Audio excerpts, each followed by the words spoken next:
What's going on, everyone? CJ back here with a brand new episode of the SFL. That is right, the Smallz Football League. We have made it to week number 10 here in season number 2 of the SFL, halfway through the season. And can you guys believe it? I feel like this series is flying by.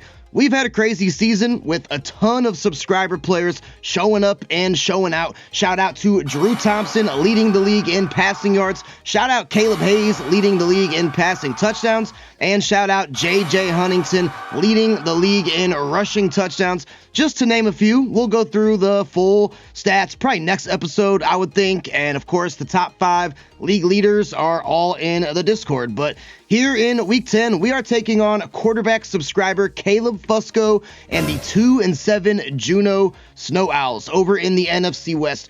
Snow Owls having a tough season, but I guess one thing they do really well is they are the second place team in terms of passing yards per game at 259.7.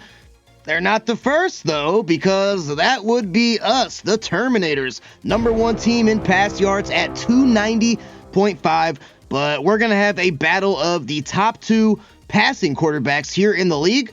And this one should be a fun episode. But in today's episode, guys, we have 9 new subscribers joining the league. We are up to 145 subscribers here in the SFL.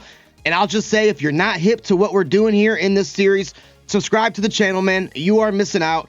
And I can almost guarantee nobody is doing what we're doing here on YouTube. So we're definitely going to check out our 9 new subscribers across the league. We'll also go over the team standings just so you can see how your team stacks up amongst the rest. That's also in the Discord too, if you didn't know. But we will go through team standings, seeing how everybody is doing. We got a lot to get into today. Cue the intro, man.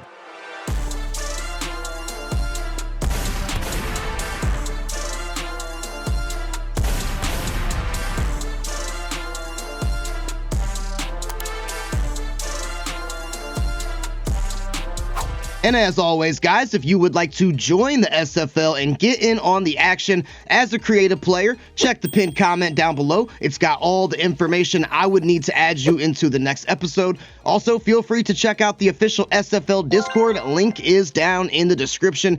That's where all the stuff I was talking about in the little intro, the stats, the standings, all that good stuff is at. And feel free to check out the channel memberships. Only a couple bucks a month. You get to support me, which is huge. And you also get a couple really cool perks as well. We do have 5 channel members on this channel here, so I appreciate you guys. And go check those out. But we got a new subscriber here on the now very popular Portland Lobsters. This team had no subscribers for the longest, and now all of a sudden they got 5. And we got a new tight end coming into the fray here, Rob Flames. So shout out to the quarterback, Tito Flames, for making this entry here. Not sure if that's a brother, cousin, family member, but we got the Flames Bros is what I'll call them here on the Lobsters. And Rob here is 7 foot, so another 7-footer. That does not surprise me at all. We got plenty of them here. 240 pounds out of Michigan. He's got the Rob Gronkowski build with the Chief David Njoku style drip. That one still brings a small tear to my eye because, of course, we used to have David. But now we got a better tight end, so moving on from that.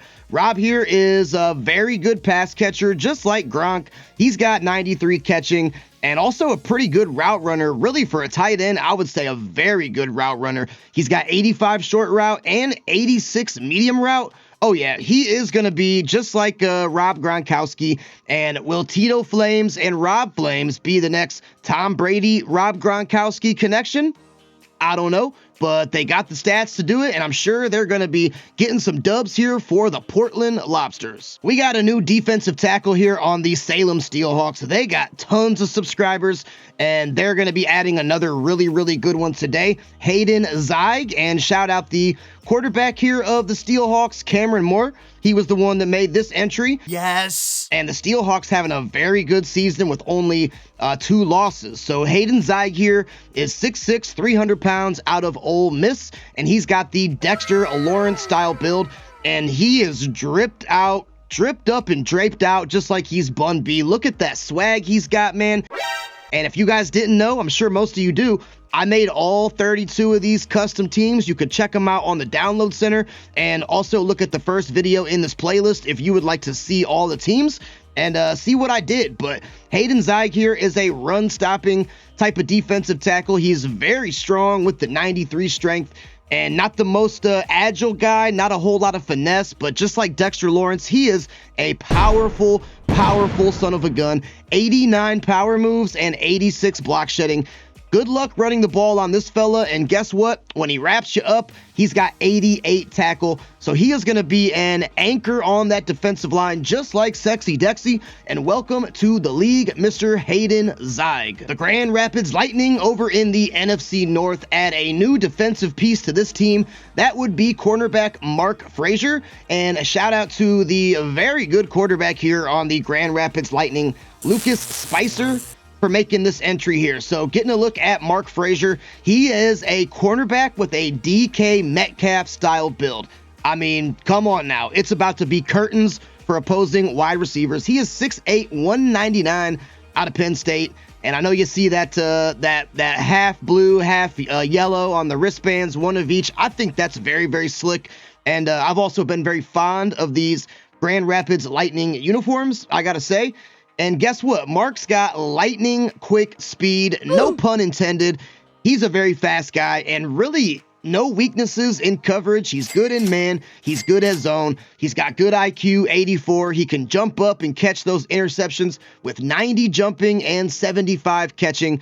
Grand Rapids Lightning are number 1 over in the NFC North, and I'm sure adding a cornerback Mark Frazier here will only help them to sustain that number 1 spot. We got a new slot wide receiver here on the always popular Roswell Revolution, teaming up with subscriber receiver BT Taylor. We got Willie Lloyd Jr., so shout out at Plenty Suits 00 in the comments here for making this entry.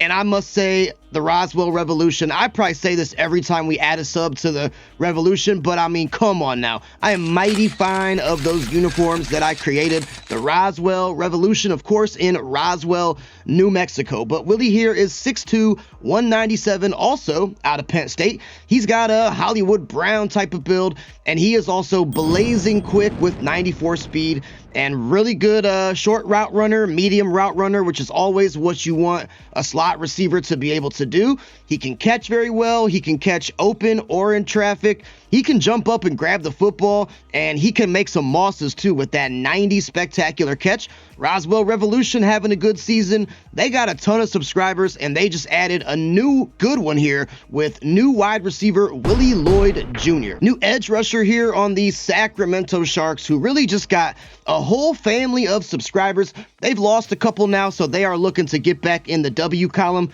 They got a really good pass rusher here with Megalodon. That is awesome. Fits the theme of the Sharks very, very well, I would say. And Megalodon here, kind of a mix between Nick Bonito's finesse and then Von Miller's pass rushing abilities.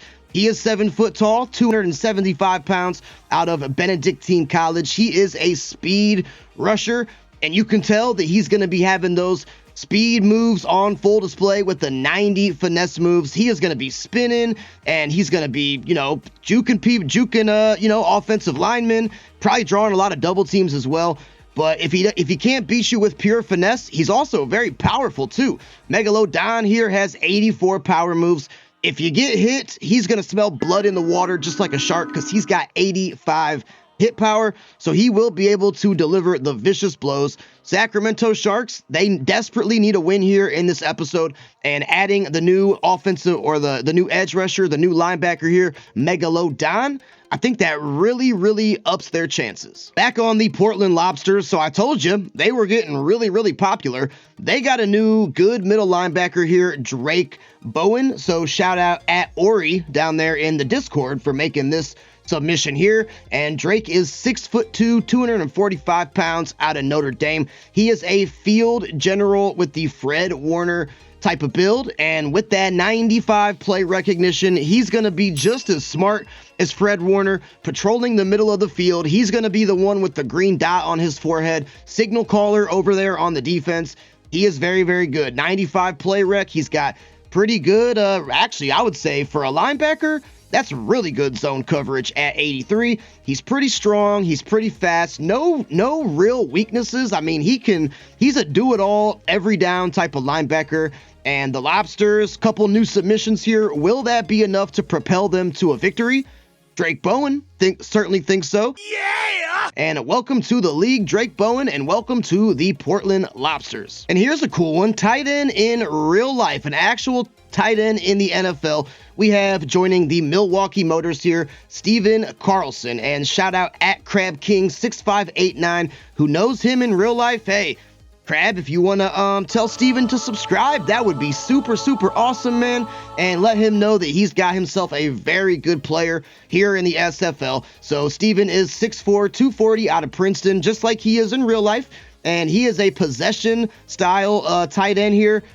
Looking over his stats, he does everything really good. I mean, he's not like epic in one single category, but no real weaknesses, and he can definitely get it done as the tight end number 2 in Milwaukee. He's got 87 speed, 86 catching, really good route runner, short route at 82, decent in the medium to intermediate range at 75, and don't sleep on my man Steven. He can actually leak downfield and catch a couple deep balls too. 66 deep route is not too shabby for a tight end, and let's not forget that he can also do a little bit of blocking down there. 68 pass block. Again, if he was a lineman, that would be terrible, but for a tight end, pretty solid. And the Motors having a decent season. Believe they are right at 500.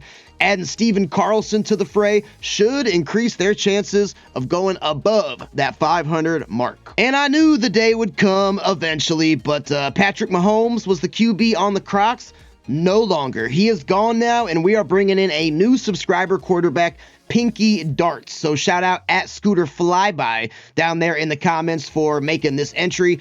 Crocs were one of the only teams that did not have a subscriber QB, and now that they got Pinky Darts here, I believe that the Jersey Shore D's, who have Lamar Jackson, and the Louisville Fighters, who have Justin Herbert, are the only team now that does not have a subscriber quarterback. So there you go. Welcome to the league, Pinky. He is 6'6", 230 out of SMU. He is a field general, and just like his last name entails, he is probably going to be throwing some darts out there. He's got a really strong arm at 96, and he can also throw the ball with accuracy really at any part of the field. He's got 90 short, 85 medium, 82 deep accuracy. 91 play action is just absolutely elite.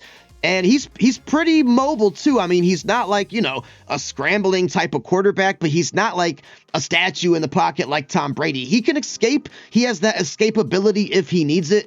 And the Crocs now have a couple subscribers. They got wide receiver Blake Altenhofen, and now they also got Pinky Darts. And he is going to be looking to do his thing over in Kissimmee. And welcome to the league, Pinky Darts. And also one of the last teams to get a subscriber QB, submitted by our cornerback on the Terminators, Jaden Taylor. We got a new QB here to throw the ball in San Jose, and that would be Jonathan Taylor. So thank you, Jaden, for making that submission here. Jaden Taylor made this entry. Jonathan is 6'2", 225 out of Texas. He is a strong arm quarterback. I really like the San Jose uniforms. I'm trying to think if I had to do it over and pick a new team to run with here in the SFL. Obviously, I play as the Terminators, but I don't know who it would be. Like, there's so many awesome teams with so many great uniform styles. It would be tough, but I really am really feeling the San Jose Industrials here. You see the SJ on the chest. And Jonathan here is kind of built like Joe Burrow, but a lot faster. Joe Burrow does not have 91 speed. He's probably got like 79, maybe. I don't know. But Jonathan does have the speed at 91. He's got 93 throw power, and he is just a dead-eye surgeon in the intermediate part of the field with 91 medium accuracy. Can also get it done in the short and the intermediate range. He's got a couple wide receiver targets, subscribers here to throw the ball to, and the Industrials now have, I believe, 5. So welcome to San Jose and the SFL, Jonathan Taylor. We will get a quick look at the standings here in the SFL. I know this is going to be a longer than normal intro. Well, they're kind of all long at this point. And I know that you guys had some coach entries that you wanted to get in. I promise I will get them in the next episode. I'm trying to find ways, we got to go through the new subscribers, and there's always a lot to talk about before the actual gameplay. And then at the end of the episode, we recap every single subscriber stats for this week. And the episodes, I'm really struggling to keep them under an hour and 20 minutes. So I will do the coaches next episode, but just not going to make it in this one here. But getting a look at the standings, we got the Boulder Rockies in the AFC South. Best team in the SFL at 7-1. Now, if you remember, the Rockies started out this exact same way last season, and then they fell off a cliff second half. So knock on wood, not trying to jinx you, Boulder Rockies. They are right now playing the best football. And then as far as your 7-2 ball clubs, you got my team, the Tuscaloosa Terminators, and also the Fort Worth Rough Riders are the second best teams in the league. A couple 6-2 ball clubs here are division rivals, the Oklahoma City Eels and the Salem Steelhawks, who just got a new subscriber player today. Fuck yeah! They are 6-2. We got the Providence Red Raiders and also our division rivals, the Savannah Spirits, at 6-3. 5-3 ball clubs, we got several. We got the Portland Destroyers, the Portland Lobsters, so both Portland teams at 5-3. That's kind of interesting. We got the Rochester Rebels and also the Grand Rapids Lightning and the San Jose Industrials also sitting at 5-3. And then a lot of, average to above average 5-4 ball clubs. We got the Louisville Fighters, the Memphis Suns, Akron Summits, Montana Mountain Lions, and the Roswell Revolution. And if you're new to the series, this is a good chance for you to see all 32 teams that I created. And if you want to get in on the action, drop you a comment down below. The Milwaukee Motors are our only 500 ball club at 4-4. And then we move on to the sub 500 ball clubs here. Kissimmee Crocs, St. Louis Sentinels, and the Toronto Thunderbirds. But the Thunderbirds started out like 1 and whatever. Like they were maybe 1-5 or 1-4. And they are on, they are on a 2-game win streak. So they weren't that good, or that bad, I should say. But they're playing some really good football as of late. The Jersey Shore D's, who won the friggin' Super Bowl last season. What? They're 3-5, so having a tough time. Dakota Pronghorns, Sacramento Sharks, and the St. Petersburg Manatees, as well as the Massachusetts Smithies, are the 3-win ball teams. The ball teams? Yeah, it's okay. I can rock with it. I combine ball clubs and teams, and I said ball teams. So these are your SFL ball teams, I guess. Anyways, 2-win ball clubs. We got the Albany Argonauts, Edmonton Coyotes, who are on a 2-game win streak. They were 0-6, and now they are 2-6, so they're doing something. We got the Topeka Silverbacks, the team that we played today, who is on a 7-game losing streak. Wow. I hope that we keep that streak going. The Juneau Snow Owls are 2-7, and then the North Carolina Flyers and the Las Vegas Jacks are both 1-7. They've had a couple back-to-back rough seasons so far, so they kind of need to turn it around. But drop a comment if your team is balling or if they need some improvement. Let us know what you think about it. And this is how the league stacks up here in Season 2 through 10 weeks of action. Heading on down to the Owl's Nest. I know you guys like that stadium name. Also made by me, by the way, to take on for the first time ever in this series, the Juneau Snow Owls. So got to get a look at their uniforms. There are the standard homes. You got the blue and kind of yellow combination there, also with some white mixed in, and then you got their aways, which I like the aways better than the homes for sure. And then you got the black ice. Ooh, that is crispy. That is crispy. Do I go with the black ice? I got to, man. The black ice is fire. I like that a lot. So, hey, if you guys are fired up for this game and for this series and you're loving the SFL, please like the video and subscribe to the channel. Help me get to 2,000 subscribers and let's take over YouTube. And without further ado, let's get on down to the Owl's Nest in Juneau, Alaska, and get ready for the game. Boy, I see a lot of pink and gray there in the crowd. That's obviously Terminator's colors. So I guess we travel well from Alabama all the way up to Juneau. And there is subscriber quarterback out of Kennesaw State, Caleb Fusco, looking to get these Snow Owls out of a funk. And if there's a team to break a losing streak, I don't know why. I just feel like it's us, even though we're playing some great football. Like, I don't know. We cannot let this be a trap game. We got to basically assume that it's a, new start to the season. Both teams are 0-0 and really try to put it to the Snow Owls. Let's see if Drew Thompson and the boys can do it. And here is your top passing quarterback in the SFL in terms of yards. Starting to clean up that touchdown interception ratio. It was getting a little sketchy there for a minute. It is up to 2-1 now. So I am definitely very, very happy about that. And we got ourselves some weapons here on offense. We'll start out single back here with J.J. Huntington lined up to our left. And we'll just kind of survey the field. We're going to go to Scooby McBoomski. Look, Patrick Queen makes the tackle. It wasn't the sexiest of plays, but gain of 3, I'll take it. And I want to say, again, it's not to sound like a broken record, but it is in the Discord, all the stats, most of them. I want to say Patrick Queen on the Snow Owls, he's definitely top 5 in tackles. That much I do know for sure. But I want to say he's like maybe 1 or 2. I don't know. So got to watch out for him. We're going to hand this ball off to J.J. Huntington. And speaking of, was that Patrick Queen there, number 6? It was. Speaking of Patrick Queen, you got to block that man. And unfortunately, nobody did. Got a little early adversity here, 3rd and 4, hoping that maybe McBoomski or, Jake Powers is open underneath. I'm not going to pass that up with that big 6'8 target. He has been a touchdown machine. He was living in that top five category for receiving touchdowns for a while. Not sure if he's still there, but regardless, he's a huge weapon for us. Drew Thompson finds him for a nice first down. Yeah, we got to ID up Patrick Queen like every single play. He's also up to a superstar too, which I don't think they gave him superstar when this game first came out. I could be wrong, but I think he just naturally got that himself. There's a great cutback from J.J. Huntington. Jadeveon Clowney tried to catch us, and man, Huntington has had a tough go at it these last few weeks on the ground. We are trying to get him back to that offensive player of the year that he had last year, caliber player. And so I'm going to really just try to pound the rock. I also like this Owl's Nest Stadium. I know you guys see the Alaska State silhouette up there, and it's pretty fire. So let's give it back to, this is actually Tubby McDouble, the running back that we just brought in. He's the power back. He's a big 260-pounder, I want to say. That time, he's only able to get 3, though. We are into Snow Owls territory, albeit just barely.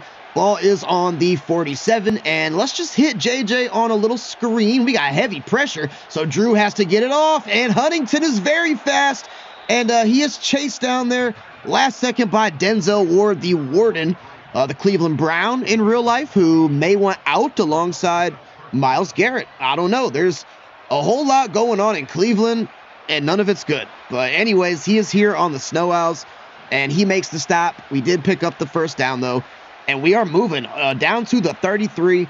Let's come out with some slants here and just see who can maybe get open. I don't like any of that, so we're going to check it down to Huntington, which proves to be the best read anyway. Coming out of the flat, J.J. Huntington making some noise here early in the first.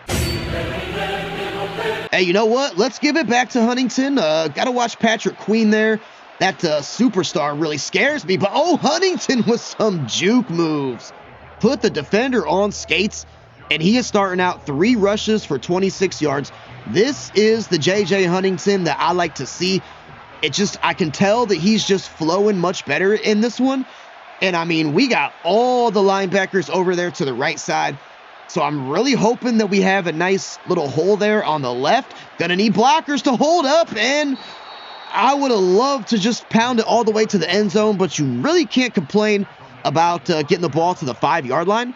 And now we are set up beautifully to score on our opening drive. Man, let's just seal this edge, please. I'm going to have the line. Everybody slide to the left. We're going heavy on that left side. Hold a block. I mean, okay. Man. I was trying to get to the outside, but I saw blocks getting shed, so then I tried to just spin with Tubby, and, if you know Tubby McDouble, he's a monster.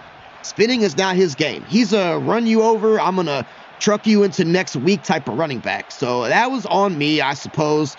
but it was also on our offensive line. 2nd and goal now from the 6. Can we get Huntington on? Oh no, I shouldn't have thrown it to the Warden. Just kidding. Just kidding. Ty Huntington is in for the score. That was a little shaky. Never want to throw really RPOs when you got a star, superstar, or an X-Factor corner lined up against him. We did have Denzel Ward there, but that time the blocks were able to be held for exactly as long as we needed. And Ty Huntington having himself a good season here in the SFL. He gets another TD on the board. And Corey Booter, the subscriber kicker, is going to boot that ball through.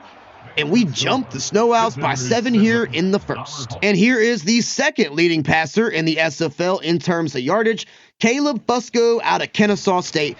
Much better touchdown interception ratio than our Drew Thompson. But you know what? His record isn't as good. And that is my favorite stat in the world, is the win and the loss column. So we'll see what he does here. We're going to ID up or user up on Shaggy McBoomski. It's going to be a give to the running back. That's Jalen Warren, and he is going nowhere. I believe Alex Powers was the first one in there, or maybe it was quarterback Johnny Waters. Either way, or did I say quarterback? No, I meant middle linebacker. And I was looking at our roster pregame, guys. We got a subscriber player on every starting position of the defense. That is awesome. And I appreciate all the engagement in this series. We're just going to play zone coverage here for a while. It's an obvious passing situation for Juno, or maybe not. It's not. And oh man, I had TJ Huntington in prime position to level Jalen Warren, but I don't know if I just took a bad angle of pursuit. I am known to do that from time to time, and Warren is going to pick up a really nice gain. And more importantly, a first down on that one. So can't be doing that, guys. We had him behind the sticks, and we got to make sure to keep him that way. And it's going to be Warren again, and I'm in terrible position. Alex Powers. Hold on now. Hold on. Jalen Warren is like 5'9" or 5'10". Alex Powers is a 7 foot monster, and he couldn't bring him down. I don't know about that. Now, 2nd and 10. I could see this being a run still, so gotta make sure we're cognizant of that. Can we get Eugene Miser? He's an X Factor, and he is not gonna get to him, and that's gonna be a monster catch from DJ Moore, who breaks the tackle. DJ Moore is the 2nd, I believe, in the Discord. You can look. It's second leading receiver in the league in terms of pass yardage. And I mean, these break tackles, we're seeing a lot of break tackles to start this game here. Our defense is better than that.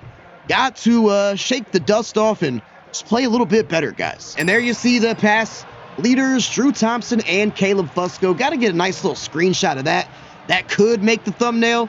And back to work goes Drew Thompson and the Terminators. 22 seconds here in the 1st. Let's put Jake Powers on a little curl route. This is usually a Scooby McBoomski route, though. Which is it going to be again? Oh, couldn't hang on to it, man. He got absolutely drilled there by Jamie Robinson, the backup free safety. Yeah, that little Texas route there is Scooby has patented that as his really like his go-to route. And he almost always picks up great yardage. Not that time there. So now it's 2nd and 10. Let's go to Huntington on a screen here, and that should help get some of this yardage back. Great block there set by. Couldn't tell if that was Trent Brown over there on the right side, our guard. At any rate, it was a good block, and now we got a 3rd and very manageable coming up. 7-7, and yeah, look at the size difference of Alex Powers and Jalen Warren. That was the one that he broke that tackle. Like, my man Alex could just put one big paw on Jalen Warren, and he would probably fall down to the turf. So that's kind of annoying, but shout out to Jalen Warren. He made that happen. And here on 3rd and short, I mean, why? I'm not in love with these play calls, man. I'll be honest with you. I got to go. I don't like to do this, but I got to go to mesh spot. This 3rd and 3 just screams mesh spot to me, and we're going to probably be looking at Damon Cody or Scooby McBoomski. I feel confident that someone can pick this up. We're going to go to Cody. That's the interception. Wow. That was a wildly off-target pass there. Wildly off-target pass. That's Josh Metellus. That was a bad pass. And it wasn't the worst of reads either. I mean, let's get a second look at it here. I thought Damon Cody, our new superstar X Factor was, did he get bumped on his route is the question. Let's see. There's McBoomski. There's Cody. He did. Look at that, man. These two knuckleheads, they ran into each other. So right there, boom. You see that? I'm throwing it with anticipation. And if Damon Cody was there a split second sooner, he probably would have caught that. So that is just tough sledding. And we give the ball right back to Juno. Okay, let's see how Caleb Fusco handles the blitz here. He'll probably hand this ball off to Jalen Warren. And surely with motion, that will be the call. It's not the call. Can we get back to him? Oh, picked right back off by Brandon Moore. That's what I'm talking about. We have not got an interception in such a long time. And our subscriber safety, Brandon Moore, who is usually all over the field, getting tons of tackles.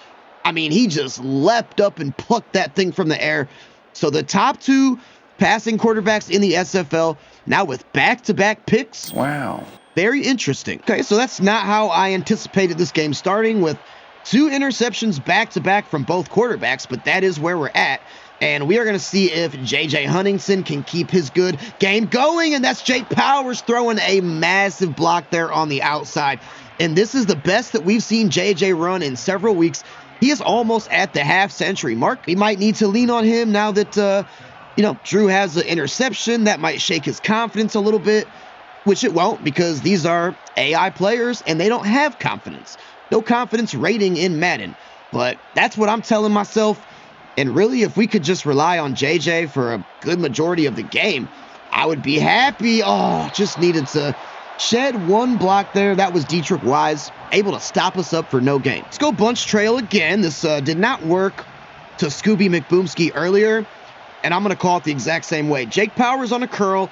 If I don't see a linebacker go over to that side, which I don't, this has got to be Jake Powers. There we go. That's what I'm talking about. Curl routes can be really easy if you don't see one of the linebackers or like a nickel corner or somebody there go over. Those are easy to complete. Jake Powers just made that look very easy, and we are able to pick up a first down. So here on the 49-yard line of Juno, so just into their territory. Gonna stick with Huntington on this left side. Gonna need a cut back, and Patrick Queen and others were right there to meet us. Coming out single back here, and we got some long crossers on the field. Also got Jake Powers going up the middle as well, but that's got to be McBoomski, right? It's got to be McBoomski, and it is. Okay, so that was good. That was more of a precision pass that we're used to seeing from Thomas, and definitely good to see that coming off the heels of an INT. And that has got us set up pretty good here. Down to the 16-yard line. I'm going to try this outside again. We're going to have half the line slide over here to the left. And just please hold some blocks on that side. That's all I'm asking for. I mean, I'll take it. I'll take it. Gain of 5. JJ does go over the 50-yard mark, which has been tough to do here in recent weeks. So I'm definitely happy to see that. And you know what? F it. Let's do it again. I'm liking how this left side is going. Nice block on Patrick Queen, but I could not get around it. Maybe that was bad angle for me. I couldn't really tell. There was a lot of traffic down there. It was highly congested. And the coach is saying screen. I am definitely a fan of that. We are most certainly in Corey Booter field goal range. So if we don't get it, it's not the end of the world. And it looks like we're not going to get it. Huntington could not slip a tackle. I could not see who that was. That's Andrew Van Ginkel right there, number 43. He was not the one to make the tackle, though. It was a good open field tackle, and JJ was not able to escape. So let me shut my mouth now and drill this kick.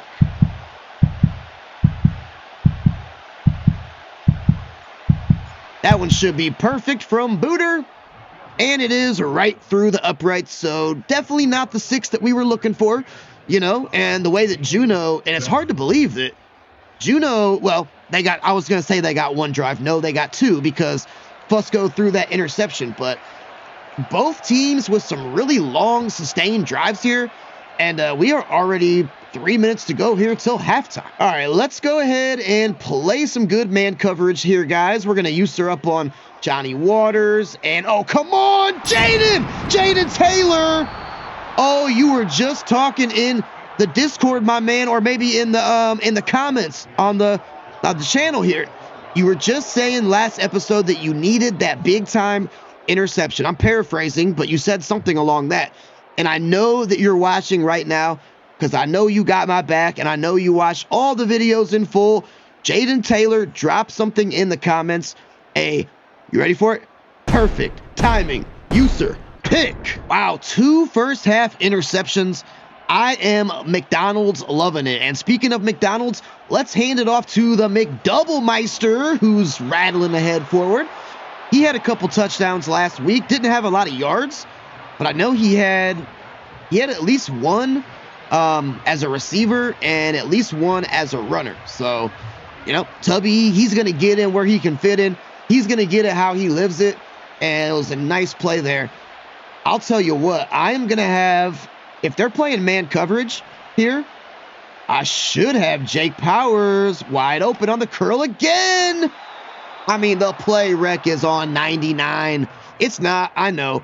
But give me some props. I am surveying and kind of picking apart this defense here a little bit. Not really in a big hurry to snap this ball, you know. Definitely want to score, but also want to eat some of this clock. Uh-oh, Scooby might just score right now. Look, I wasn't going to stop, man. I was going to let my man Scooby McFreaking Boomski get into the end zone. But I'll tell you what, man, we got 40 seconds on the game clock. I am snapping this ball all the way under 30 seconds because I do not want to let the Snow Owls score before the half. WWJD, what will JJ do? I'm hoping that JJ gets a touchdown, which, Patrick Queen was right there. But you know what? That might be okay because we got all 3 timeouts here. And I'll tell you what, I want to manage this clock right. We'll call one at the 15-second mark and hopefully make this the last couple plays before we go into the locker room. Okay, we'll try JJ again. Jake Powers. Nah, we're going to go. It's got to be JJ. Come on, he's in. So that will put him at 11 touchdowns, I believe, on the season. And unless something crazy happens with some other team, he will surely still be leading the SFL in rushing touchdowns. So that will be number 11. And that drive was actually engineered beautifully. The Owls have 13 seconds, which doesn't mean they couldn't score. We see it all the time. I mean, if Madden wants to score in 13 seconds, we know that Madden will score in 13 seconds. But hopefully that doesn't happen, and we can take a 10-point lead with us into the half. And they will, in fact, just go Hail Mary here. So, again, out comes the dime package. We ain't taking no chances. And we are still going to shade over top. So come on.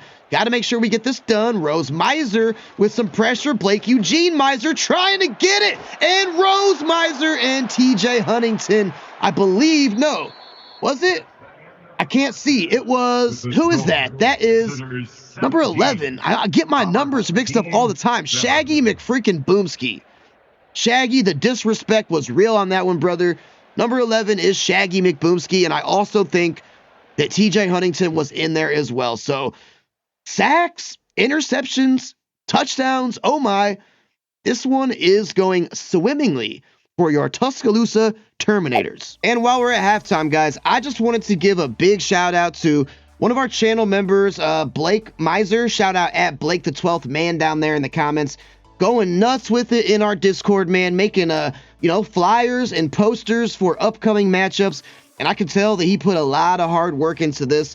And go join the Discord. You can see, I believe we're going to have stuff like this out every week. But see, now this is from last week. We already played the Spirits, obviously. But we got our matchup poster here. We got Tuscaloosa versus the Savannah Spirits.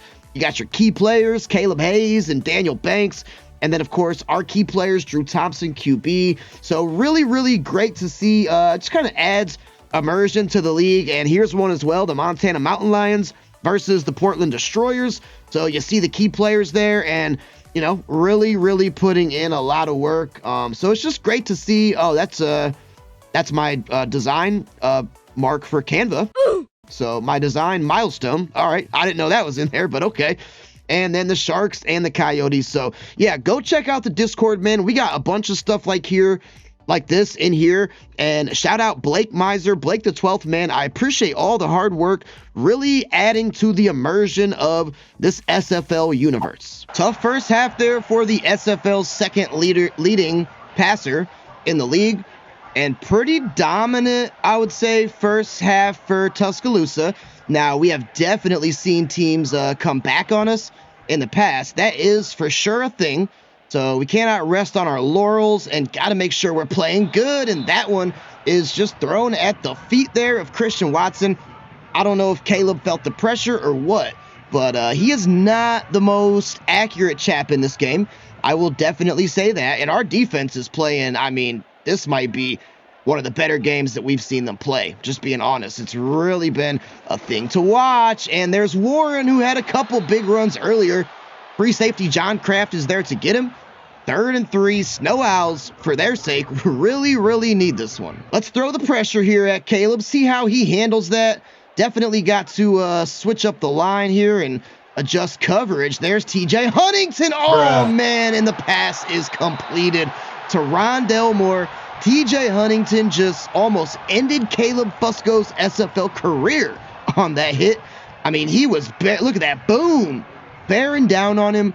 But great pocket awareness by Caleb. Nice poise there to stand tall and throw that with the big hit coming. On 3rd and 7, they're coming out single back. I mean, I'm going to send the nickel blitz, the safety blitz. That might be the dumbest call in the world. But a single back formation, I don't know. That's something right there. Herbie McMath, our D tackle. And I mean, kind of pressure, but just an inaccurate ball by Caleb. And we are, in fact, going to force the Snow Owls to punt it away. Our defense is playing inspired football today. And, you know, there might be a reason why the Snow Owls are 2-7. I know Fusco stepped out of bounds there with Huntington. Wow. I know Fusco has the yards to back it up.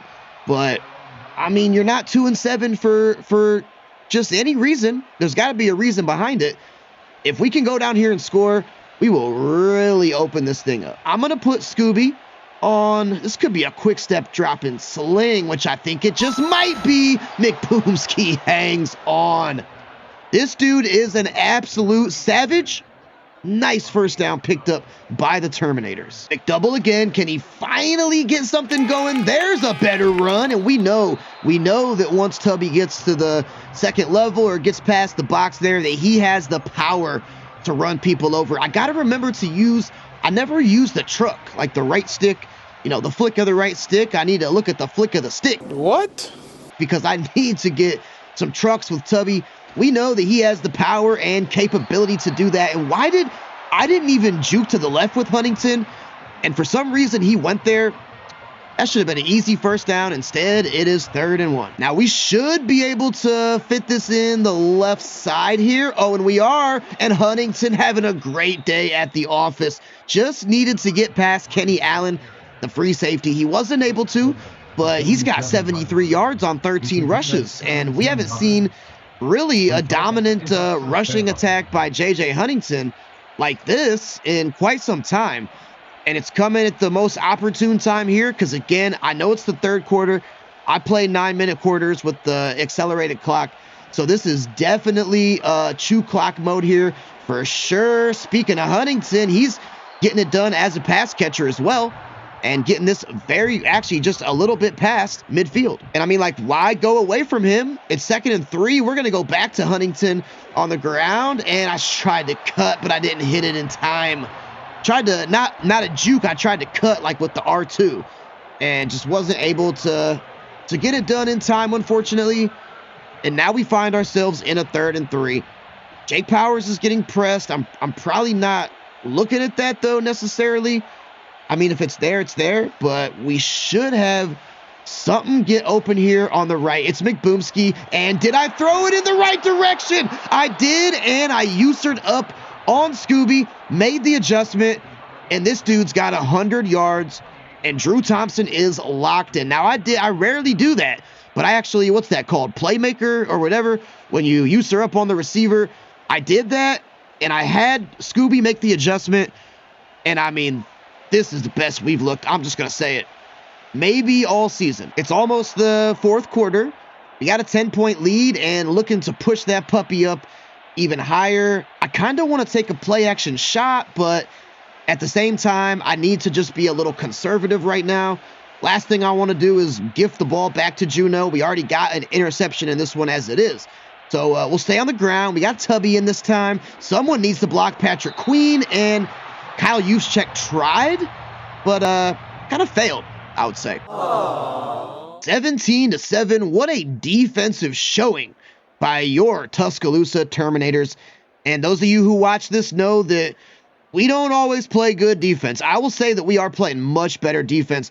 Year number 1, it was just pretty much atrocious. I mean, we were letting teams put up 40 points like it was going out of style. And we haven't really done that too much this season. We have had some bad defensive games for sure. But this is just a defensive showing if I've ever seen one.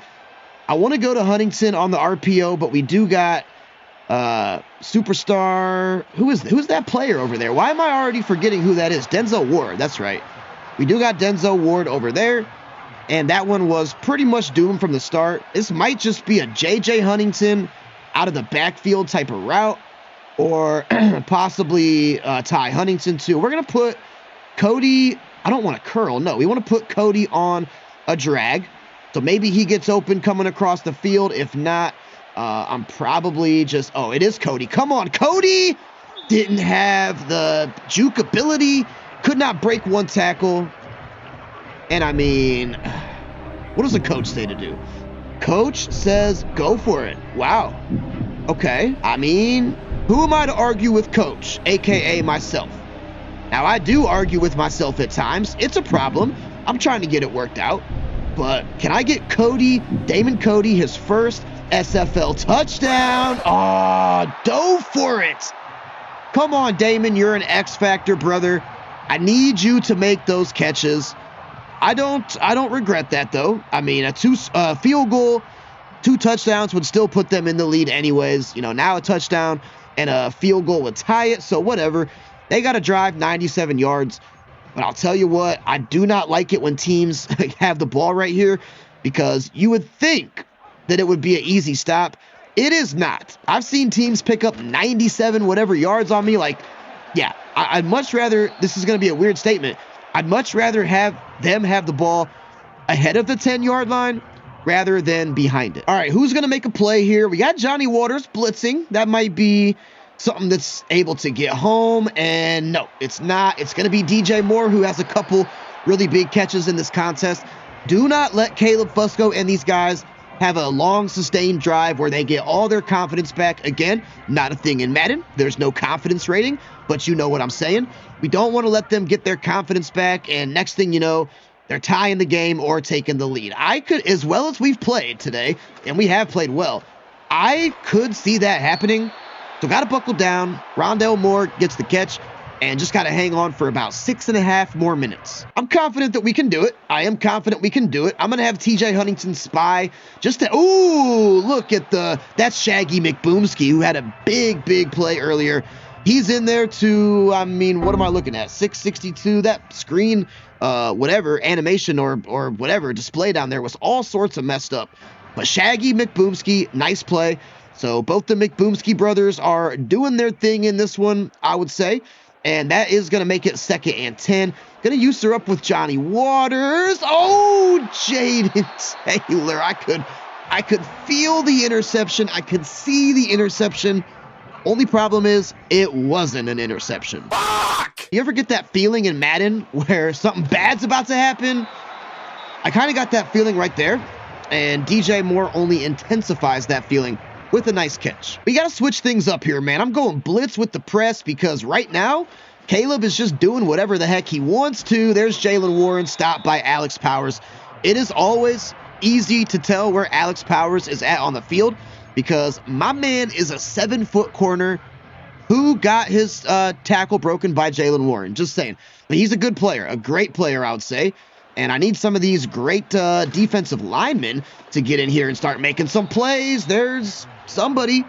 Oh, and it's like the only non-subscriber Marcus May. That go figure. That is so Terminator's football right there. And oh, come on, it's Brandon Moore! Second interception of the game. You gotta be kidding me. Wow, Brandon Moore with 2, Jaden Taylor with 1.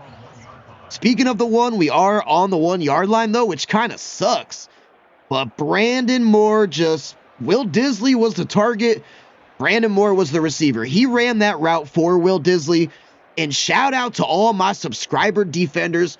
Put something down there in the comments. Let me know that you're here. This is a dangerous part of the field though, so I'm just hoping that Jay can give us a little breathing room, and it's going to be a safety. It's going to be a safety.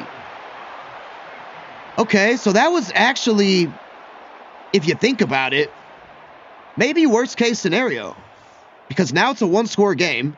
They would have to score a touchdown and get the 2-point conversion to tie it.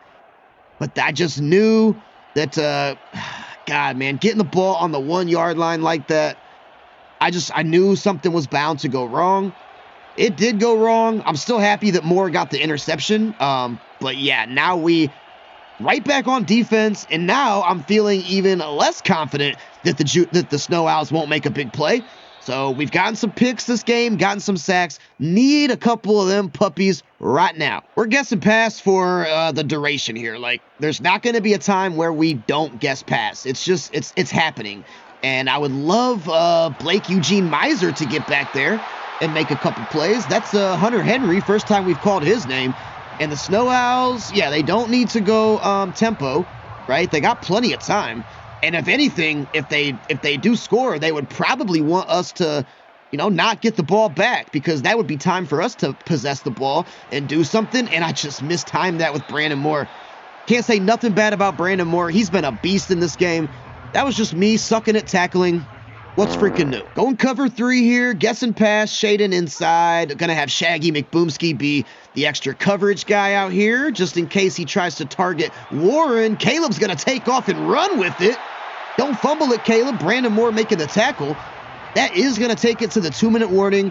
And do I put some epic music in here? You guys will know as you're watching it. I probably won't, but maybe there's some epic music being played right now, because this is still a ball game. It's 8-point game. Snow Owls, you know, they can definitely do it, and I really hope that we can stop them. Got the dime package in, 3-man rush. Just want to have as many cover guys on the field as possible.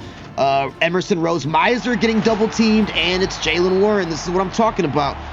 I don't know, actually, I probably wouldn't have called a timeout if I was Juno, just being honest, but they did. Yeah, because they don't want to leave us time. But this is all due to that safety, which I am just, maybe I should have freaking quarterback snuck it in that situation. I never think about quarterbacks. Well, people do a lot, actually. Quarterbacks sneak it when they're on the 1-yard line. Instead, I went to Huntington, and, you know, the rest is history. But I still am confident that we can hang on here for just a little bit longer. That's going to be DJ Moore, but look at Brandon Moore. More on more crime. Give me some more. Brandon Moore with a great open field tackle on DJ Moore. And if we win this ball game, I gotta figure that Brandon Moore is our player of the game. In times like this, we need our superstars and our X Factors to really show up to play here. And I was usured up on Shaggy, and I just kind of let that pass happen. But it is, oh God, I don't like this. I tried to call a timeout. Because I was in terrible coverage. Oh man, I kind of almost thinking they should just score here. Yeah, man, I was trying to call a timeout and couldn't get it. And if they score, they score. I'm fine with it, because we'll still have time to get into field goal range. But I can't. Oh, look at that. Almost John Kraft with the INT. I cannot let Fusco just sit back there and do what he is doing, because he is doing it at a high level. And if that means pressure, if that means giving up the big play, then I'll give up the big play if I have to. Let's use her up on Johnny Waters here. Probably not going to be Jalen Warren on the target. It's not. Just let him in. Let him in. I'm fine with it. They still got to get the 2-point conversion. I'm going uber pressure on this 2-point conversion, by the way. And if they get it, they get it. And we should have time to at least get into Corey Booter field goal range. Yeah, call me crazy, but I'm doing it, man. I'm going with the pressure. Come on, someone get to Fusco. Oh, my God, dude. The 2-point conversion is good to DJ Moore. How is this ball game tied? Like, we also don't have any points after halftime. Question mark? I don't think we do. I do not think we do. I believe we had 17 going into the half. And right now, I don't want to play overtime in this game, man. Come on. I hate overtime. Not even because I hate it. It just makes the video so long. So I'm hoping it's already a long video.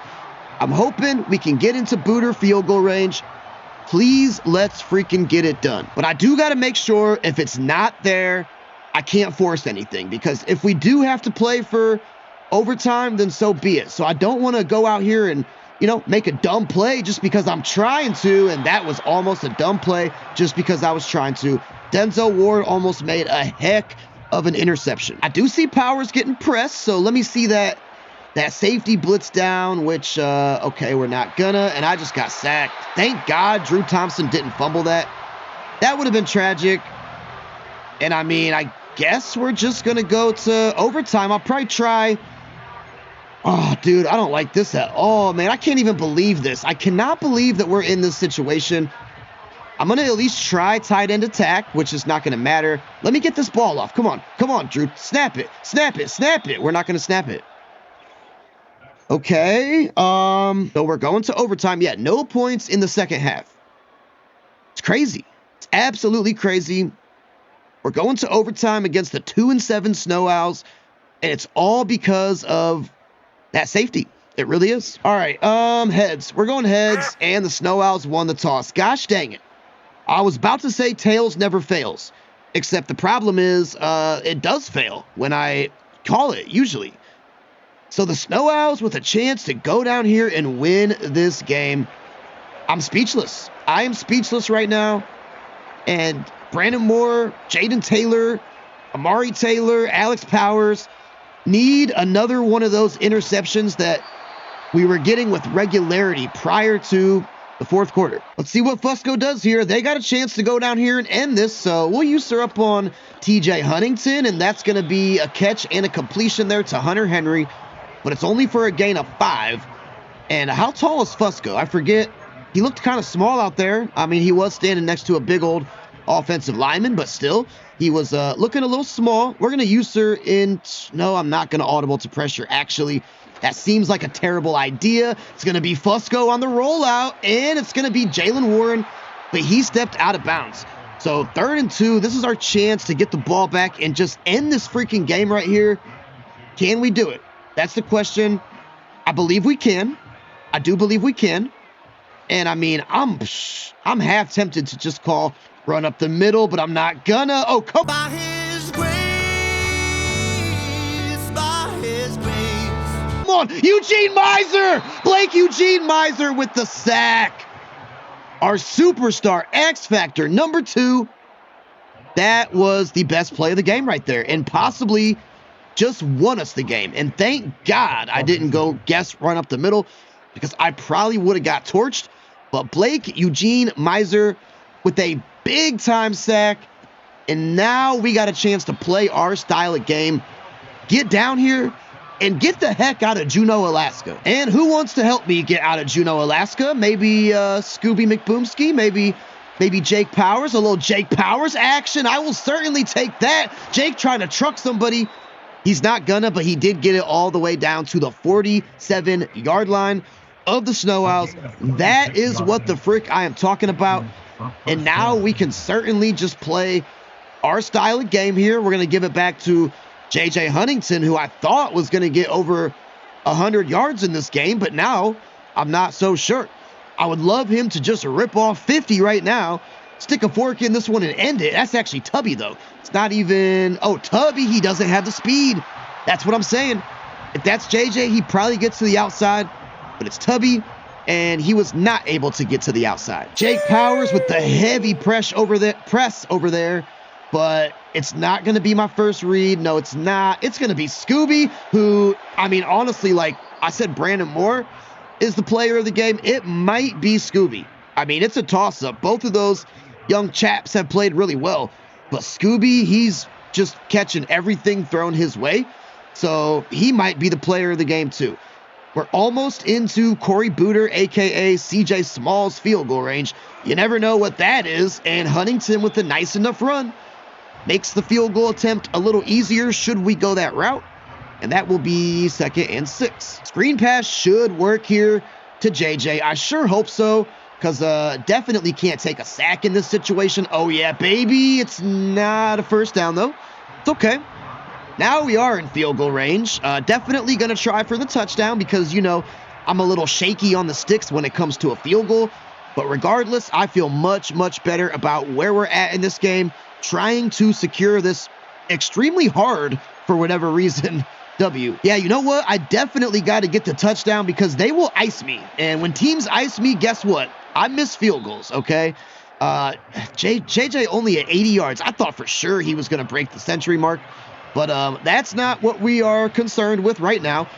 We are concerned with scoring a touchdown and not being forced to kick an ice kick. So hopefully we can do that. Maybe hit Ertz or maybe Ty Huntington, depending on who's open. Is it Ty? It is Ty. And Ty is in. Thank you, Ty freaking Huntington. What a game, dude. What a game. Hats off to Caleb Fusco and the Juneau Snow Owls, because they did not make that easy. We were dominant through really 3/4 of action, but they hung around. They never went away. They made big plays when they had to make big plays, but they could not get past the juggernaut, which is the Terminators, and we now find ourselves at 8-2, but heck of a game by the Juneau Snow Owls. All right, so lots to unpack here. Drew Thompson plays pretty good, 272 through the air, nice completion percentage, 2 touchdowns to 1 INT, so just really staying at his season average, which is 2-1. And Caleb Fusco, it's not a good game. He almost came back and won it for him, but only a $192. Not that accurate. 2 touchdowns and 3 interceptions. That's always tough to come back from, and they almost did. But JJ Huntington does have a good game. I really wanted to get him to 100 yards. It did not happen. He went 18 for 80. Decent yards per carry average, though, and a touchdown. Tubby, 9 attempts for 17 yards. We got to figure that out. And then Jalen Warren, 9 for 55, and a really good yards per carry average, but no touchdowns. Scooby McBoomski, 8 catches for 122 yards. That's dominant. That is dominant. JJ Huntington as a running back, 6 catches for 43. DJ Moore played good, and Jake Powers had 4 for 60. He needs to explode. He needs an explosion type of game. He hasn't had one in a while. Damon Cody went 2 for 18. Ty Huntington, look at this. 2 receptions, 29 yards, but both receptions were a touchdown. How can you argue with that? I don't know where my center, Scoop Sanders, I don't know where he's at. I know he's definitely our center, starting center, but we'll check that one out. Defensively, wow. John Kraft, 5 tackles, 1 TFL. Brandon Moore, 3 tackles, a TFL, and 2 interceptions. Alex Powers, 6 tackles, and a Jalen Warren broken tackle. Got to throw that in the stat sheet there. Johnny Waters had 5 tackles and 1 TFL. Jaden Taylor, 3 tackles, and a monster interception. TJ Huntington, 7 tackles and a TFL. I mean, we were just all over the place. Amari Taylor, 3 tackles. Blake Eugene Miser with basically what ended up being the game-winning sack in overtime. So that was huge. Emerson Rose Miser had 2 tackles, and JJ got a tackle too. Shaggy had a TFL and a half a sack. So you love to see that. And who had the other half sack? It was TJ Huntington. Okay, very good. So yeah, what a game, man. My adrenaline is pumping. And, you know, I'm so happy with our season, 8-2. Now let's check out the rest of the subscriber stats here in week 10. OKC Eels, our division rivals, get a nice 6-point win over the Providence Red Raiders, and a battle of the subscriber QBs. Mason Buchanan, this is an MVP type of game. 379 yards, 4 touchdowns, and 1 pick. So very good work there from Mason. And Chase Kaiser had 260, 2 touchdowns, and 1 INT. And getting a look at the rushing stats for the Eels, Grom Briner only 10 for 34, but Mason Buchanan 5 for 4 and a touchdown in there as well. So shout out Mason, player of the game. He was killing it to Hunter Renfrow too. Wow. But also subscriber Ray, 10 catches for 91 yards. And then Grom Briner, 2 for 11. So a really nice game from Ray there. And then cannot forget our defensive subscriber here, Dr. Dre Harris. Where's Dr. Dre Harris? There he is. He had 6 tackles and an interception and a TFL. So thank God we're done playing the OKC Eels. Our only 2 losses on the year did come to those guys, and they get a nice win over the Providence Red Raiders. Man, the Rochester Rebels just decimate the Albany Argonauts. Man, they were they played in the Super Bowl. They lost to the Jersey Shore D's, and having a tough season here. Not really good quarterback play from either. I mean, Vanilla Vic had 219, no touchdowns and a pick, and Craig Ray only 127 yards, 1 touchdown and 3 interceptions. So that is absolutely killer there. Bobby Donuts was top 5 in the SFL in rushing yards. He's kind of fallen down a little bit. 12 attempts for 56 yards and no touchdowns. And then Craig Ray did run 5 times for 17 yards. And wide receiver Jeff Burt got 1 carry for 6. The other Donuts bro here, Dunkin' Donuts, played really good. 5 for 69 and a touchdown. There is the Chief David Njoku, who we used to have. Bobby Donuts had 3 for 21. And Jeff Burt, no targets and no catches. Wow. Well, I guess if you have no targets, you won't have any catches, right? But that was weird to see. He's usually up there in yards too. And then defensive end Chuck Pick, only 1 tackle and 1 TFL. So Argonauts still at 2 wins on the year. I'm losing my voice here too, by the way. But what a solid, convincing win, though, by the Rochester Rebels. I'm telling you, man, don't sleep on these Toronto Thunderbirds. What are they at, 500 now? I believe. I showed the standings, before, at the beginning of the episode. But anyways, Jordan Baker, I mean, it wasn't like a crazy game. Only $157, 2 touchdowns. I guess he was clean, though, with no interceptions. So, you will always take that. Craig Wiggins, a rookie, not a subscriber. I saw that auto-generated face there. But Jordan Baker did run 5 times for 29 yards and a touchdown. So that was really nice work there. And then shout out wide receiver Barnaby Hunt, 7 catches for 77 yards.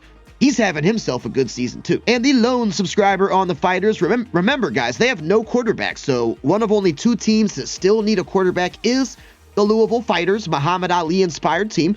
But Charlie Wicker had 5 tackles and that is it. And then Hayden Ward Fair, the cornerback, had 5 tackles and a TFL.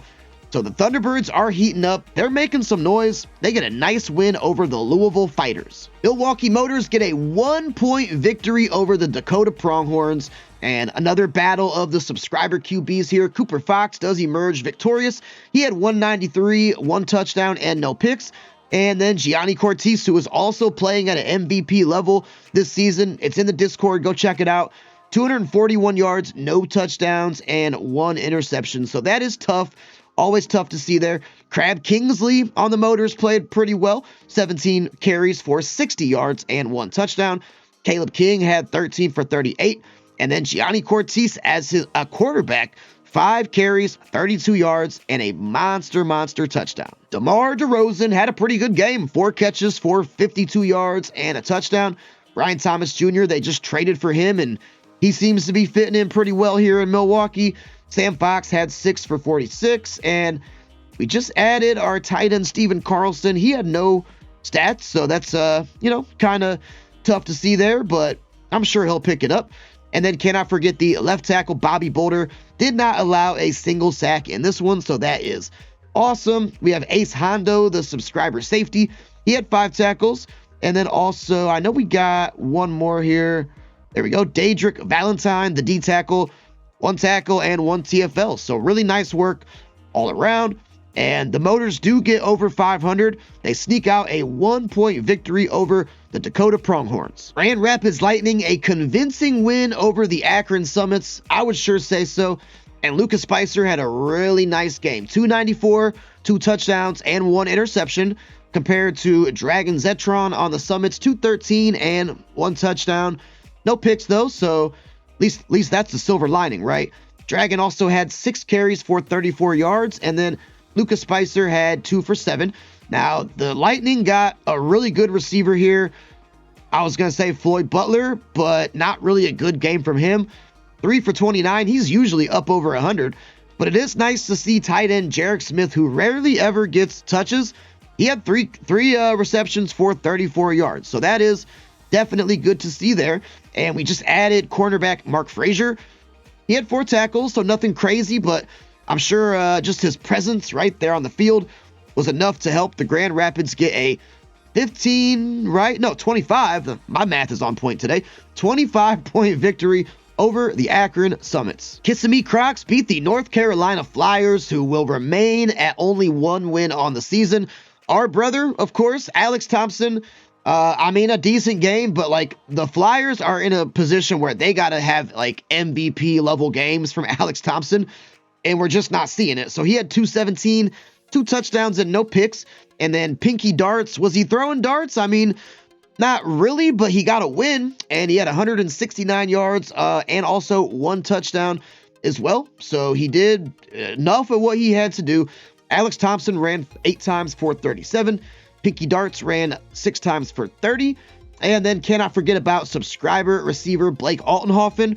A good game, 3 catches, 51 yards, and a monster touchdown that I'm sure helped the Crocs get a 6-point dub over the Flyers. Montana Mountain Lions get a nice victory over the Topeka Silverbacks. Silverbacks just won a game, so they were feeling pretty good about themselves, and McDonald's 10-piece came in here and kind of put a stop to that. So he had 306 yards, 3 touchdowns to 2 picks, but Kyrie Brooks, definitely a game to forget here, 226, 0 touchdowns to 4 interceptions. That is rough. Caleb Small playing really good on Montana. He had 17 carries for 75 yards and a touchdown. Also good to see Vero Brooks had a score in there as well. 12 carries, 39 yards, and a touchdown. And Kyrie Brooks ran 3 times for 10, and McDonald's 10-piece ran 2 times for 8. And receiving-wise, we got 2 here. Gavin Goat, 6 catches for 66 yards and a touchdown. That's a good performance by him. And then, of course, Christian Bangles, 6 for 56. No touchdowns, but still a good performance from him.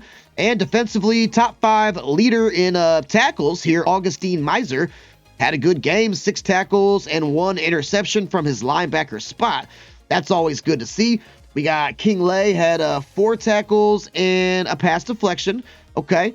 And then Hudson Dean Miser, the corner, had 4 tackles, and that is it. So did I say King Lay? Yeah, I did say King Lay. So hey, a nice win by the Mountain Lions and a tough loss to Silverbacks Nation. Memphis Suns do get the victory over the Sacramento Sharks, 31-23. So it was a fairly close game. Quarterback Nick Strickland had 218, 1 touchdown and no picks.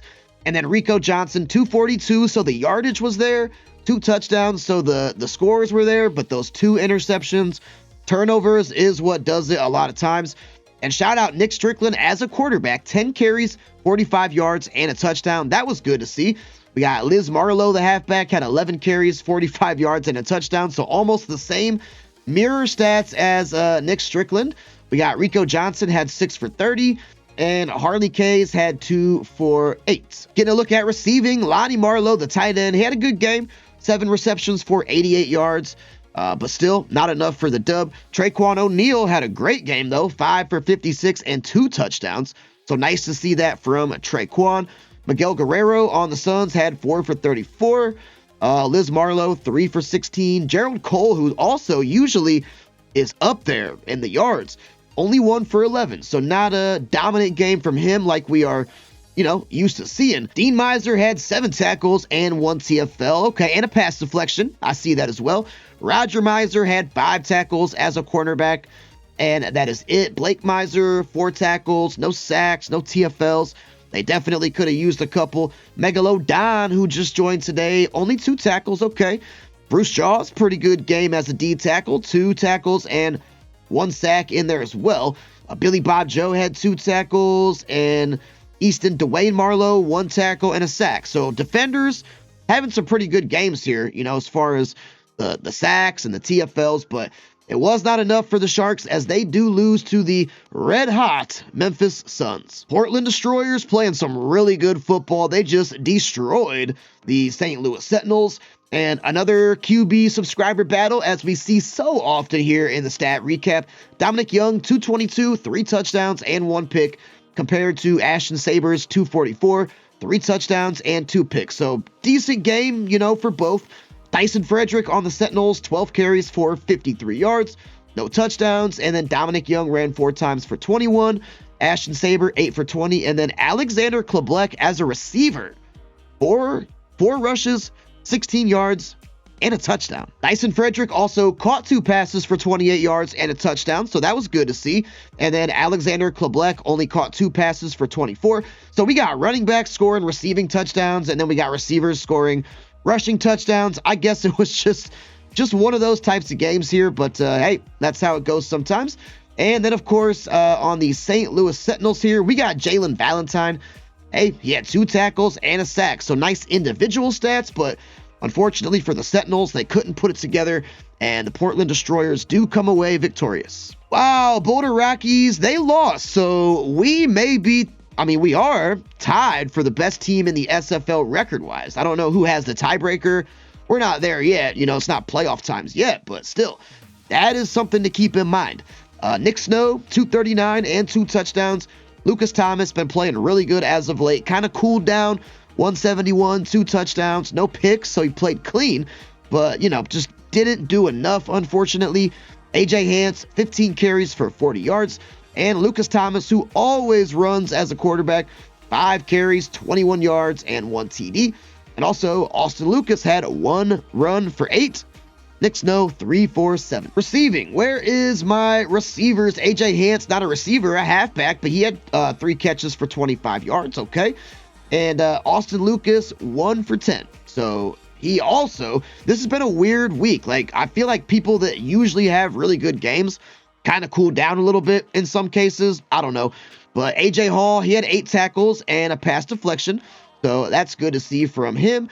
And then W. Mans on the Manatees, only 3 tackles, but I guess they didn't need any more, as the St. Pete Manatees get a tough win over the SFL's best team, the Boulder Rockies. Salem Steelhawks, this was America's game of the week, by the way, in the Discord. Now I highlight what America's game of the week is.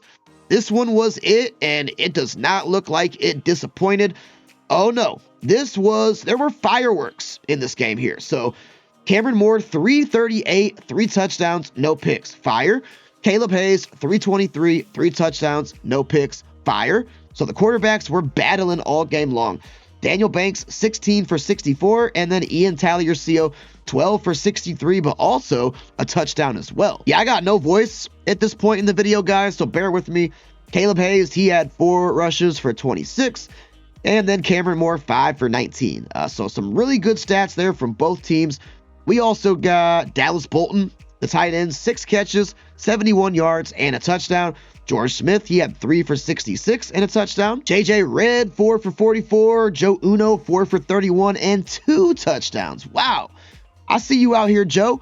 DeAndre Smith had 4 for 29, and Daniel Banks, he had 1 for 9. So very good work there. And then getting a look at the tackle here, Jerry Tress did not allow any sacks from his left tackle position. And then defensively, we got tons, man. Devin Lloyd just came over via trade, and look at that. Instant impact. So shout out GM Cameron Moore making all the good moves out there. But D Ford always plays well for the Spirits. 7 tackles, 2 TFLs, and 2 sacks.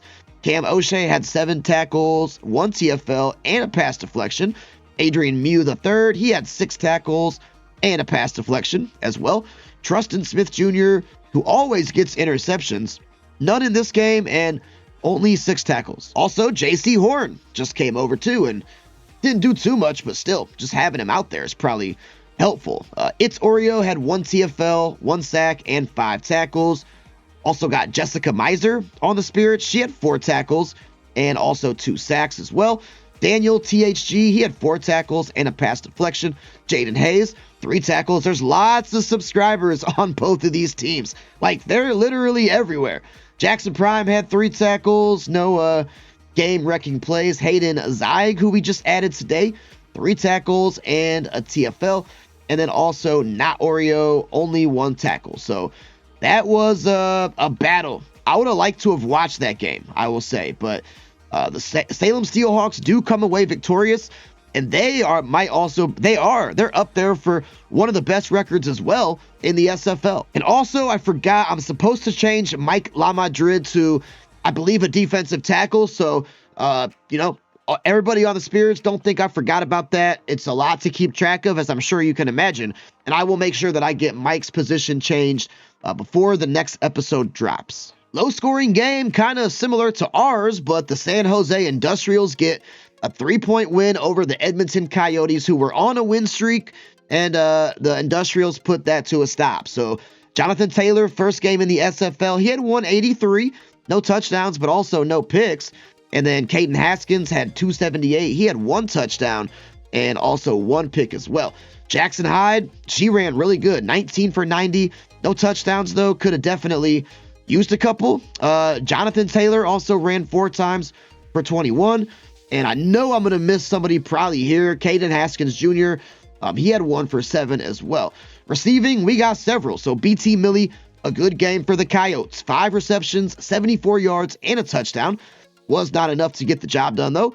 And then Yeezy Fuentes, 3 for 47, no touchdowns for him as well, but still got the dub. Jackson Hyde had 3 for 38. Timmy Winfield, 3 for 32.